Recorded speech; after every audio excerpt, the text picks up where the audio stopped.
ब्रह्ममुरारिसुरार्चितलिङ्गं निर्मलभाषितशोभितलिङ्गम्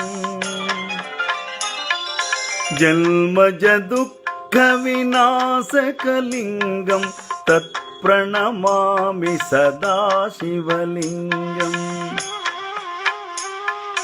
देवमुनिप्रवरार्चितलिङ्गं कामदहनकरुणाकरलिङ्गम्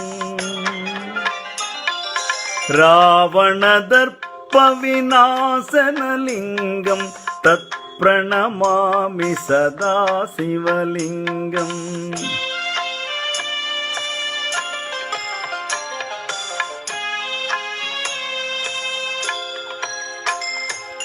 सर्वसुगन्धसुलेपितलिङ्गं बुद्धिविवर्धनकारणलिङ्गं सिद्धसुरासुरवन्दितलिङ्गं तत्प्रणमामि सदा शिवलिङ्गं कनकमहामणिभूषितलिङ्गं फणिपतिवेष्टितशोभितलिङ्गम्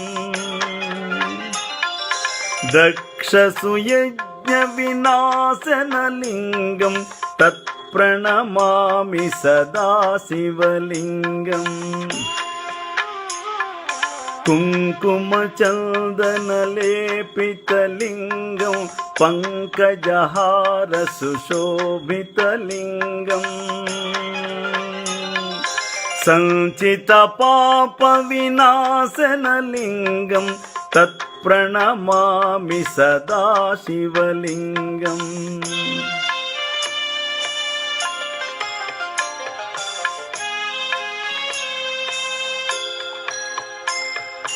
देवगणार्चितसेवितलिङ्गं भावैर्भक्तिभिरेव च लिङ्गं दिनकरकोटिप्रभाकरलिङ्गं तत्प्रणमामि सदा शिवलिङ्गम् हस्तदलोपरिवेष्टितलिङ्गं सर्वसमुद्भवकारणलिङ्गम् अष्टदरिद्रविनाशनलिङ्गं तत्प्रणमामि सदा शिवलिङ्गम्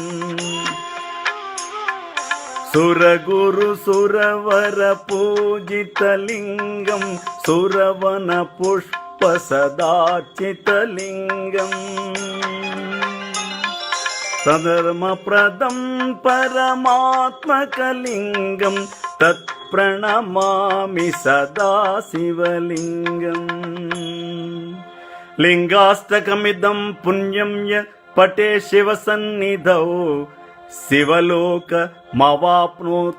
शिवेन सह मोदते।